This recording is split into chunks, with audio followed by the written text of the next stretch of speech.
Hello, এটা একটা সুন্দর পিতৃদিবসের ব্লগ, মানে রবিবারের ব্লগ। হঠাৎ করে মেয়ের দাবি এলো, মাম্মা পাপার জন্য তো কিছু একটা নিতে হবে। তাই চট করে জেপ্টো থেকেই কিছু একটা অর্ডার করেছিলাম।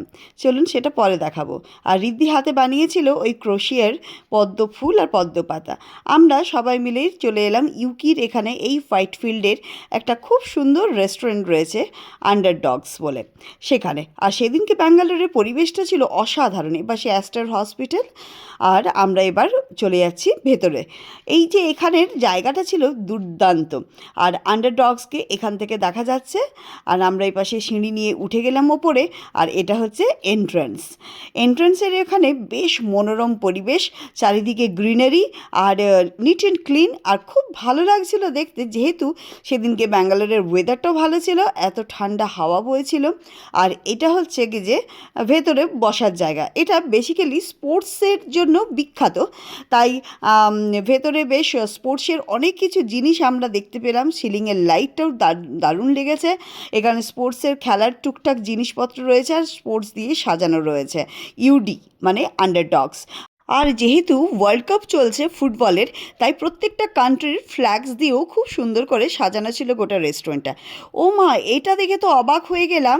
এপাশে রয়েছে দ্য ডেন, আর ডেনের কোমর বেয়ে যাচ্ছে মেট্রো রেল। এখানে যে কি হচ্ছে যুক্তিতর্ক বিতর্ক হচ্ছিল, কি পরামর্শ হলো জানি না, তারপরে পেল গিফট।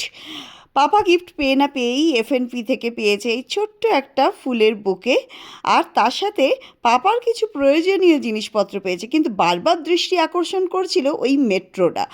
এত সুন্দর লাগছিল ওই জায়গা থেকে দেখতে যে কিছু বলার নেই। জিতু মিষ্টি খেতে ভালোবাসে না, কিন্তু একটাই জিনিস চকলেটের খায়, সেটা স্নেকার্স। আর এর মধ্যে রয়েছে পারফিউমস, এর মধ্যে কোম্ব, এর মধ্যে রয়েছে সেভিংসের জিনিস, ক্রিমস, বা আর সমস্ত কিছু জিনিসপত্র রয়েছে। এটাই কিনে দিয়েছিলাম জেপ্টো থেকে। খুব পছন্দ হয়েছে, তাই আমিও পেলাম থ্যাংক ইউ। আন্ডারডগসের মেনু দেখে তাড়াতাড়ি করে অর্ডার করলাম। ভীষণ খিদে পেয়েছে, আর স্ক্রিনে চলছিল ম্যাচ। প্রত্যেকেই ম্যাচ দেখতে ব্যস্ত ছিল, আর আমরাও এখান থেকে মেট্রো দেখে দেখে খাবার খেতে ব্যস্ত ছিলাম।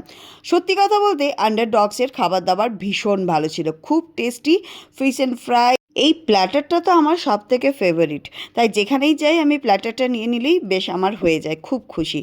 আর ফিশটাও ছিল খুব ভালো। তাই খুব ভালোভাবে আমরা খেলাম দিলাম। আর এইখানে একটা মজার জিনিস ছিল, ওপরের যে কভার করা ছিল সেটা পুরো খুলে দিয়েছিল। আর পরিবেশটা এত সুন্দর ছিল সেদিনকে ব্যাঙ্গালোরের, তো হাওয়া বইছিল, আর একদম আকাশের নিচে বসে খেতেও বেশ মজা লাগছিল। যখনই ওই শেডটা সরিয়ে দিল, খুব খুশি হয়েছে। এই কেকটা কিন্তু আমরা অর্ডার করিনি, এখানে রিদ্ধি ওই দিদিকে বার্থডে উইশ করতে গিয়েছিল। দিদিটির জন্মদিনে সেই প্রত্যেকটা বাচ্চাকে কেক খাইয়েছিল। এরপরে আমরা মেট্রোকে বাই বাই করে এখানে খেলাধুলা চললো কিছুক্ষণ। তারপরে জিতু তো এমনিতেই খেলতে ভালোবাসি, এইভাবেই খেলতে খেলতে আমরা ওই জায়গা থেকে বিদায় নিলাম। আমাদের তো খুব ভালো লেগেছে, দারুণ কাটলো ফাদার্স ডে। অসম অ্যাম্বিয়েন্স ছিল, আর ওই রুফটপে বসে বসে খাবার খেতে খেতে মেট্রো দেখার চানটাই ছিল আলাদা। আপনারাও কিন্তু আসতে পারেন, খুব ভালো লাগবে।